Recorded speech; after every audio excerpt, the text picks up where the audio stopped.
Reels वाली बहू। प्रज्ञा को रील्स बनाने का बड़ा ही क्रेज है और वो दिन भर रील्स बनाती रहती है, खाते पीते घूमते फिरते घर में कॉलेज में। रील्स बनाने के कारण प्रज्ञा पूरे कॉलेज में हाईलाइटेड है। जहां उसकी रील्स सभी को पसंद आते हैं, वहीं मनीषा चिंता में डूबी रहती है। एक रोज जब खाते हुए प्रज्ञा रील्स बना रही होती है, तब मनीषा कहती है, 1 मिनट भी चैन नहीं है इस लड़की को। ये नहीं कि खाना तो आराम से खा ले, लेकिन नहीं, अरे थोड़ी देर रील्स नहीं बनाओगी तो आसमान नहीं टूट पड़ेगा। अरे मम्मी, इसी को तो कहते हैं डिटर्मिनेशन। तुम नहीं समझोगी ये सब। भगवान, इस लड़की को सद्बुद्धि दे। जब देखो तब टेढ़ा बाका मुंह बनाती रहती है। मनीषा की बात का प्रज्ञा पर जरा भी असर नहीं होता और वो खाते खाते रील्स बनाती रहती है। दिन बीतने लगते हैं और देखते देखते प्रज्ञा का कॉलेज भी खत्म हो जाता है। आए दिन कोई ना कोई मनीषा को प्रज्ञा की शादी करवाने का सुझाव दे जाता है। सब ठीक ही कहते हैं, प्रज्ञा की शादी कर देनी चाहिए। अपने घर के काम काज में व्यस्त हो जाएगी तो खुद ही ये रील्स और नाच गाना बंद हो जाएगा। मनीषा और प्रेम प्रज्ञा के लिए एक अच्छा लड़का ढूंढने लगते हैं और तभी विकी का रिश्ता प्रज्ञा के लिए आता है, जिसने प्रज्ञा को उसकी रील्स देखकर पसंद कर लिया था। अगले दिन विकी अपने माता पिता के साथ प्रज्ञा के घर पहुंच जाता है और प्रज्ञा साड़ी पहने हाथों में चाय की ट्रे लिए उनके सामने आती है। जब विकी को पसंद है तो हमें भी बहू पसंद है। बहन जी, आप बारात की तैयारी कीजिए। एक बार लड़का लड़की अकेले में बात कर ले तो अच्छा रहेगा। हाँ हाँ, क्यों नहीं। मनीषा विकी को प्रज्ञा के कमरे में भेजती है, जहां प्रज्ञा पहले से ही रील्स बना रही होती है। तभी विकी कहता है, आ गए आपके साजन जी। हमारे साथ ये रील्स कंप्लीट करती तो और भी अच्छा रहता। अच्छा जी, अब आ ही गए हैं तो बना ही लेती हूँ आपके साथ। दोनों मिलकर रील्स बनाते हैं। जब वी मीट और तुरंत पोस्ट भी कर देते हैं। फिर विकी कहता है, जब आप साड़ी में चाय लेकर आए तब मुझे लगा कि कहीं मैं गलत घर में तो नहीं आ गया। अब सही है। दोनों की शादी पक्की हो जाती है और शादी के दिन भी प्रज्ञा रील्स बनाने से चूकती नहीं। यहाँ तक कि बारात के समय भी नाचते हुए रील्स बनाती है। सभी लोग प्रज्ञा की तारीफ के पुल बांध देते हैं और प्रज्ञा नाचती गाती अपने ससुराल चली जाती है। सब कुछ अच्छा चल रहा होता है। प्रज्ञा यहाँ भी दिन भर हर चीज की रील्स बनाती रहती है। लेकिन कुछ दिनों के बाद जब सुनीता कहती है, बहू, ये रील्स के साथ साथ कुछ काम भी कर लिया करो। वैसे तुझे और क्या क्या बनाना आता है? मम्मी जी, वैसे तो सब कहते हैं कि मैं सब कुछ अच्छा बनाती हूँ, लेकिन मुझे लगता है कि मैं मैगी अच्छा बना लेती हूँ। हाँ, कॉफी भी अच्छा बना लेती हूँ और मुंह तो सबसे अच्छा बना लेती हूँ। हैं? अच्छा अच्छा।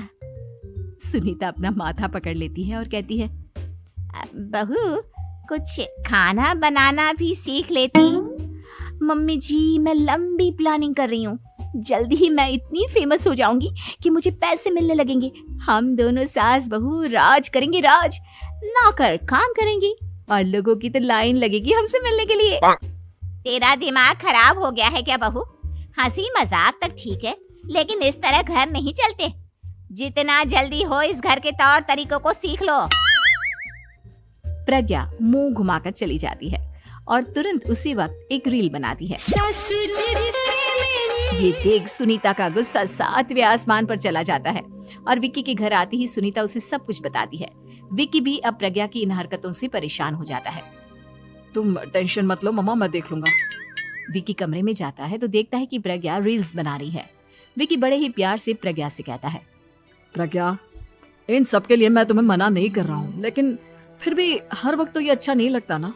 समझने की कोशिश करो, मुझे भी तुम्हारा थोड़ा वक्त चाहिए। मैं जब ऑफिस से आता हूँ तो मुझे समय देने की जगह इसी में लगे रहते हो। तुम ज्यादा ही सोच रहे हो। तुम भी मेरे साथ रील्स बनाओ ना, तुम्हें भी बहुत अच्छा लगेगा। तुम्हें इज्जत से कोई बात समझ में नहीं आती क्या? दिमाग खराब हो गया है तुम्हारा इस चकाचौंध से। अगर तुमने अपना रवैया नहीं बदला तो मैं तुमसे दूर चला जाऊंगा। तुम ही रिश्ता लेकर आए थे, मुझे लड़कों की कमी नहीं थी और ना आज है। विकी दरवाजा पटक कर चला जाता है। धीरे धीरे विकी प्रज्ञा से दूर होता जाता है।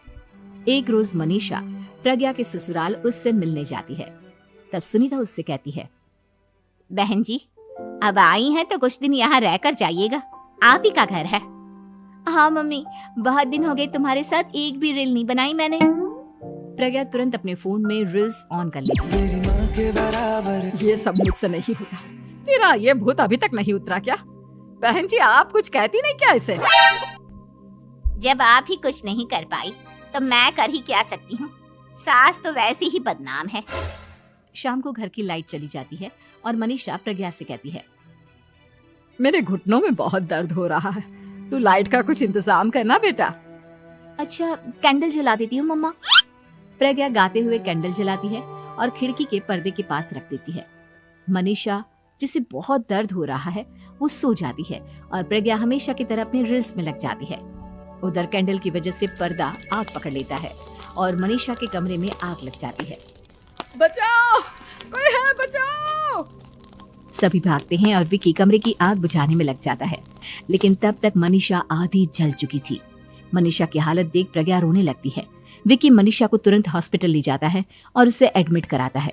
विकी प्रज्ञा से कहता है, देख लिया ना, तुम्हारे इस नाच गाने की वजह से आज तुम्हारी माँ की जान जाते जाते रह गई। अब पता नहीं तुम और क्या चाहती हो।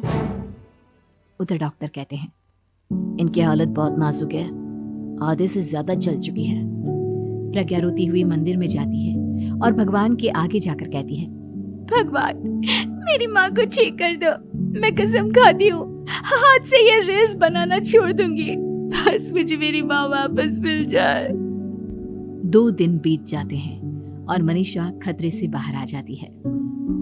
पेशेंट अब ठीक है, आप लोग उनसे मिल सकते हो। सब कोई मनीषा से मिलता है और प्रज्ञा सबके सामने अपना फोन तोड़ देती है।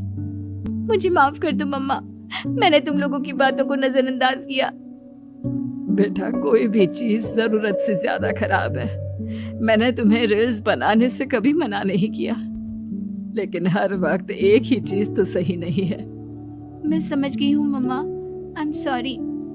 प्रज्ञा उस दिन से रील्स बनाना छोड़ देती है और पूरी तरह से अपने घर में लग जाती है।